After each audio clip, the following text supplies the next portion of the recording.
ஹல்லேலூயா. கர்த்தருடைய பரிசுத்த நாமத்திற்கு மகிமை உண்டாவதாக. இந்த நாளிலும் இயேசு கிறிஸ்து நமக்கு கொடுக்கிறதான நல்ல வாக்குத்தத்த வார்த்தை ஏசாயா தீர்க்க தரிசன புஸ்தகம் 26வது அதிகாரம் 3வது வசனம். உம்மை உறுதியாய் பற்றி கொண்ட மனதை உடையவன் உம்மையே நம்பி இருக்கிறபடியால் நீர் அவனை பூரண சமாதானத்துடன் காத்துக்கொள்வீர். ஆமேன். உறுதியாய் பற்றி கொள்ளும் மனது கிறிஸ்துவை எல்லா சூழ்நிலையிலும் கர்த்தராகிய இயேசு கிறிஸ்துவை உறுதியாய் பற்றி கொள்ளும் மனதை உடையவர்களை கர்த்தர் என்ன செய்வாராம்? பூரண சமாதானத்துடன் காத்து கொள்வாராம்.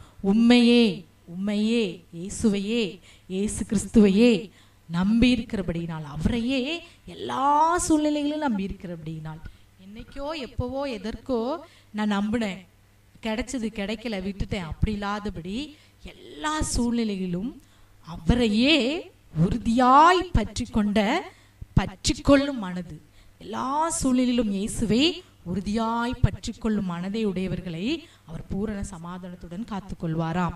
சிலரை பார்த்தீங்கன்னா எல்லாவற்றுக்கும் எந்த காரியத்தை எடுத்தாலும் இயேசுதான் எனக்கு இதை செய்தார், ஏசப்பா இல்லைனா நான் இல்லை, அவர் தான் எனக்கு இதை செய்தார், நான் பார்க்கறது எல்லாம் ஏசப்பா எனக்கு கொடுத்த ஆசீர்வாதம் அப்படின்னு சொல்லி எல்லாவற்றிலும் தன்னை முக்கியப்படுத்தாதபடி, தன் பலனை, தன்னுடைய காரியத்தை நான் தான் இதை செஞ்சேன் அப்படின்னு சொல்லாதபடி இயேசு கிறிஸ்து தான், அவர் தான் அப்படின்னு சொல்லி அவர் மூலமாக தான் எனக்கு எல்லான்னு சொல்லிட்டு இயேசுவே சொல்லுவாங்க, அவரையே பற்றி பிடிச்சிட்டு இருப்பாங்க உறுதியாய்.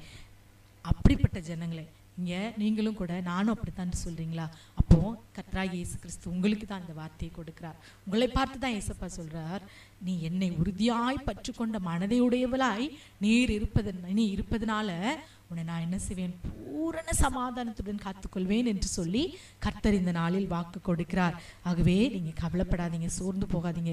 இயேசப்பா உங்களை பார்த்து தான் சொல்றார், உங்களை பார்த்து தான் என்னுடைய சமாதானத்தை நான் உனக்கு கொடுக்கிறேன் என்று சொல்கிறாராம். கர்த்தராகிய இயேசு கிறிஸ்து உலகம் கொடுக்கிற பிரகாரமாய் கொடுக்கிற தேவன் அல்ல, அவருடைய சமாதானத்தையே நமக்கென்று வைத்து போயிருக்கிறார். நான் உலகத்தின் முடிவு பரிந்து இதோ சகல நாட்களிலும் நான் உங்களோடு கூட இருப்பேன் என்று சொல்லி வாக்கு கொடுத்த கர்த்தர், அவர் சமாதான காரணர், அவர் சமாதான பிரபு. நமக்கு சமாதானத்தை உண்டு பண்ணும் ஆக்கினை அவர் மேலதான் வந்ததாம். ஆகவே அவர் நமக்கு பூரண சமாதானத்தை தருவார். அவரை உறுதியாய் பற்றி கொண்ட மனதையுடையவர்களாய் நீங்க எல்லா சூழ்நிலைகளிலும் அவரை நம்பி இருப்பதை அவர் அறிவார். ஆகவே உங்களை எல்லா சமாதானத்திலும் காத்துக்கொள்ள அவர் வல்லமை உள்ளவராய் போதுமானவராய் இருக்கிறார். ஆகவே அதே நேரத்துல இன்னொரு வார்த்தை பாருங்க, எரேமியா 17:5 கர்த்தரை விட்டு விலகுகிற இருதயமுடைய மனுஷன் சபிக்கப்பட்டவன் என்று சொல்லி கர்த்தர் சொல்கிறார். ஆமென். என்னை உறுதியாய் பற்றி கொள்ளும் மனதையுடையவர்களை பூரண சமாதானத்துடன் காத்துக்கொள்ள அவங்க ஆசீர்வதிக்கப்பட்டவங்கன்னு சொல்றாரு. அதே போல அந்த இருதயம் உறுதியாய் பற்றி கொள்ளும் இருதயமா இல்லாதபடி விட்டு விலகுகிற இருதயம், சூழ்நிலைக்கு ஏற்ப 4 மனுஷங்களை பார்த்த பிறகு, 4 பணக்காசை பார்த்த உடனே, 4 ஆட்கள் கூடி வருவதை பார்த்த உடனே விட்டு விலகுவாங்க, ஆராதனையை விட்டு விலகுவாங்க, அவரை ஆராதிக்கிறத ஸ்தோத்திரிக்கிறதுல இருந்து சபை கூடுவதிலிருந்து இருந்து விடுவாங்க, ஜெபத்தை வேத வாசிப்பிலிருந்து விடுவாங்க. அந்த விட்டு விடுகிற இருதயம், அவர் மேல உள்ள அன்பிலிருந்து கொஞ்சம் கொஞ்சமா விட்டு தூரம் போவாங்க. அப்படிப்பட்ட இருதயம் உடையவர்களை நான் சபிக்கிறேன் என்று சொல்லி கர்த்தர் சொல்கிறார். அதுவும் எப்படி அவங்க விட்டு விடுவாங்களா அந்த நம்பிக்கைய, அந்த இருதயம் எப்படி கர்த்தரை நம்புறதிலிருந்து தூரம் போகுமா, விட்டு விலகுகிற இருதயமுடையமாய் மாறுமா, மனுஷன் மேல் நம்பிக்கை வைத்து மாம்சமானதை தன் புயபலமாய் கொண்டு கர்த்தரை விட்டு விலகுகிற இருதயமுள்ள மனுஷன் சபிக்கப்பட்டவன் என்று சொல்லி, அந்த இருதயம் எப்போ ஏசப்பா விட்டு விலகுது?